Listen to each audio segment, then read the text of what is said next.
Hi hello കൂട്ടുകാരെ, എല്ലാ കൂട്ടുകാർക്കും പത്രമാറ്റിൻ്റെ നാളത്തെ പ്രൊമോ റിവ്യൂയിലേക്ക് സ്വാഗതം. അബിയോടാണെങ്കിൽ ഗേൾ ഫ്രണ്ടായി അനക പൊട്ടിത്തെറിച്ചുകൊണ്ട് പറയാണ്, കുറേ ദിവസമായിട്ട് നീ എന്നെ ഇങ്ങനെ നടത്തിക്കുകയാണ്, ഒരു തീരുമാനവും ഇതുവരെ പറയാൻ പറ്റിയിട്ടില്ല നിനക്ക്. ഇതേ എൻ്റെ മോളാണെങ്കിൽ അച്ഛനെ തിരഞ്ഞുകൊണ്ട് കുറേ ദിവസമായിട്ട് നടക്കാൻ തുടങ്ങിയിട്ട് അവളോട് ഞാൻ എന്താ പറയുക, അവളെ അച്ഛനെ കാണണമെന്ന് പറയുമ്പോൾ ഞാൻ എന്തെന്നാ പറയാമെന്ന് പറഞ്ഞിട്ട് ചൂടാവാണ് കേട്ടോ. പിന്നീടാണെങ്കിൽ കാണിക്കുന്നത് നമ്മുടെ അനാമികനാണ്. അനാമികയാണെങ്കിൽ ജാനകിയോട് പറയുകയാണ്, എൻ്റെ ഇതേ ഈ രണ്ട് കണ്ണുകൊണ്ട് കണ്ടതാണ്, നന്ദു അനിയും കൂടിയിട്ട് ഡൈനിങ് ടേബിളിൽ ഭക്ഷണം കഴിക്കുന്ന സമയത്ത് അങ്ങോട്ടും ഇങ്ങോട്ടും നോക്കിയിട്ട് ഭക്ഷണം കഴിക്കുന്നത്.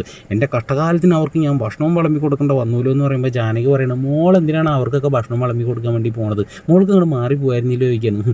അവൾക്ക് ഭക്ഷണം കൊടുത്തില്ലെങ്കിലും അവൾക്ക് ഇഷ്ടമുള്ള സമയത്ത് അവൾക്ക് ഈ വീട്ടിലേക്ക് കയറി വരാമല്ലോ, എന്തായാലും അനി അവളെ എന്തായാലും ഒഴിവാക്കുമെന്ന് എനിക്ക് തോന്നുന്നില്ല എന്നൊക്കെ പറഞ്ഞിട്ട് അനാമിക ഇങ്ങനെ സംസാരിക്കാൻ കേട്ടോ. പിന്നീടാണെങ്കിൽ കാണിക്കുന്നത് നമ്മുടെ ദേവേനിയാണെങ്കിൽ അതിനോട് പറയുന്നത്, മോള് പറയണതൊക്കെ ശരി തന്നെയാണ്, പക്ഷേ എനിക്കൊരു കാര്യമുണ്ട്, എന്താണെന്ന് വെച്ച് കഴിഞ്ഞാൽ അനിയും അനാമികയും അവരൊരിക്കലും പിരിയാൻ പാടില്ല, അവരൊരുമിച്ച് ജീവിക്കണം, അതാണ് എൻ്റെ ആഗ്രഹം എന്ന് പറയുന്ന സമയത്ത് നയനയുടെ മോന്തയ്ക്ക് വല്ലാത്തൊരു തെളിച്ചൊന്നും ഇല്ലട്ടോ. പിന്നീടാണെങ്കിൽ നമ്മുടെ നന്ദുവിനെ കാണിക്കുന്നത്, നന്ദുവിൻ്റെ മോതൊക്കെ വല്ലാത്തൊരു ടെൻഷനാണ് കാണിച്ചിരിക്കുന്നത് കേട്ടോ സുഹൃത്തുക്കളെ.